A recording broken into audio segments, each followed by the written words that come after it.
Hey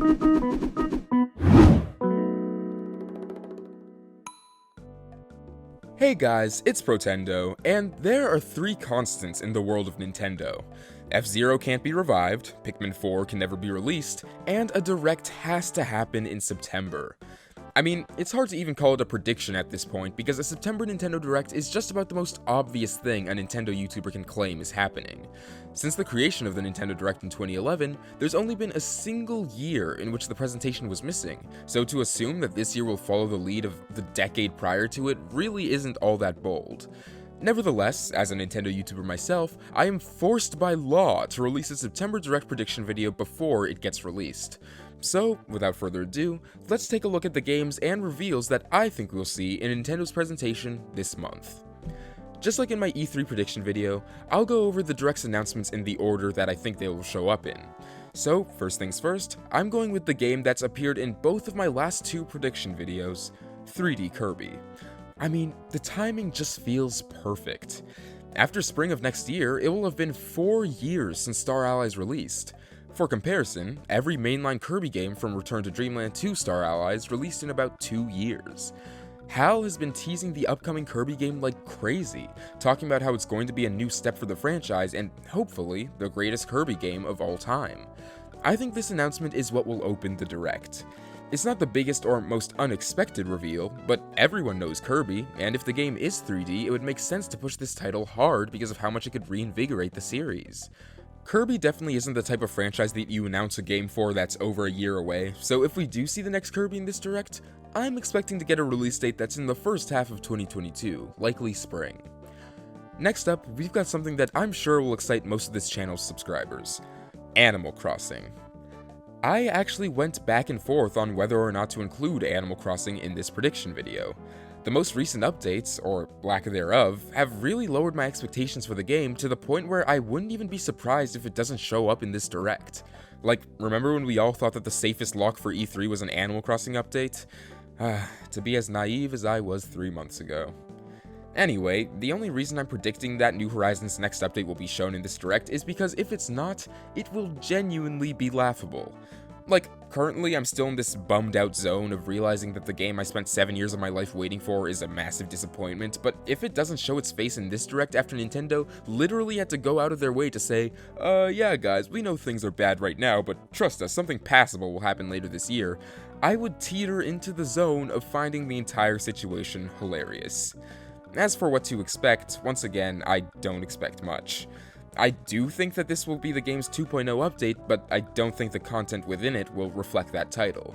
I can maybe see Brewster alongside a few quality of life features solely because it feels like Nintendo's starting to realize they've got to do something, but that's about as much as I can let myself hope for.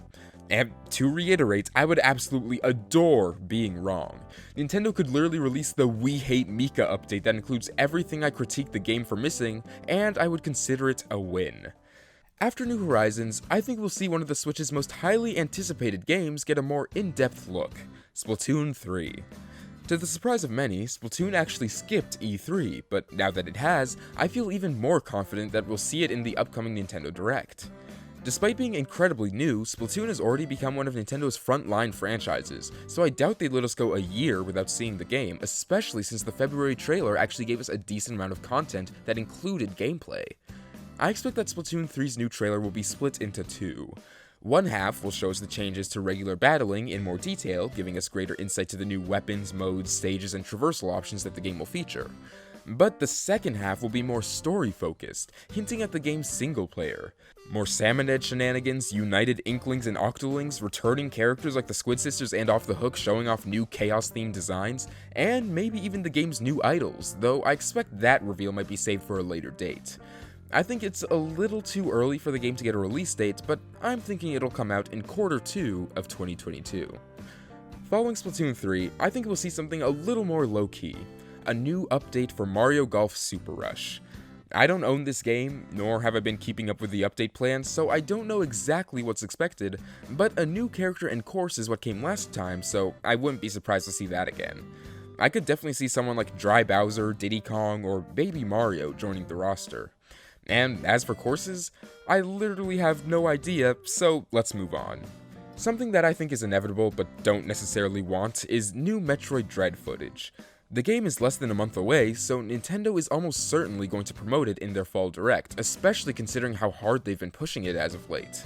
I personally will be peeking through my fingers during this portion since they've already started to show things that I would have preferred to stay secret, but will nevertheless be ecstatic that Nintendo is actually releasing Metroid 5.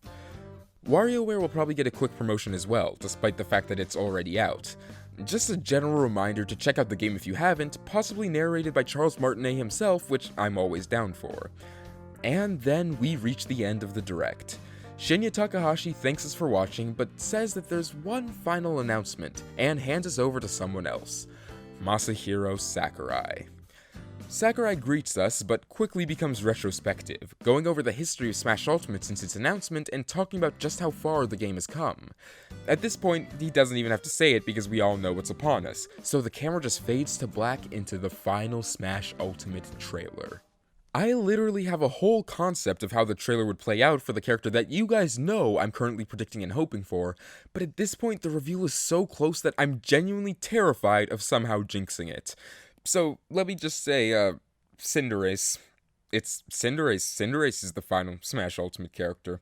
Incineroar's in his trailer, so is Charizard, and Cinderace joins them. Yep.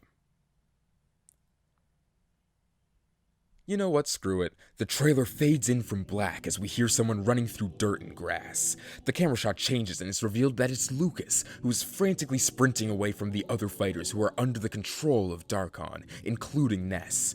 As he looks behind himself to see if he's about to be caught, he ends up tripping over an overgrown tree root and falls into a very large, very deep hole. The Darkon-controlled characters stop at the top, but Ness hastily jumps in after him.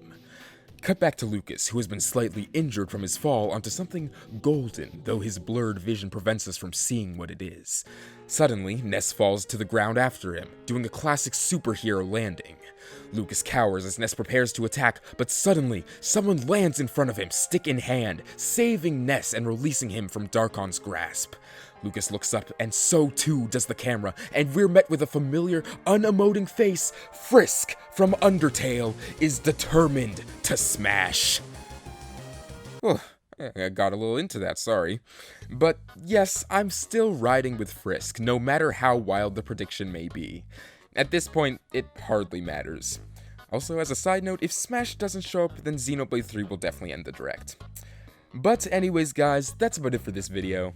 As always, I'd love to hear what you think. Do some of these predictions make me sound delusional, especially the final one? And what are your predictions for the September Nintendo Direct, if it happens at all? Let me know in the comments below, and I'll see you all later. Protendo, out.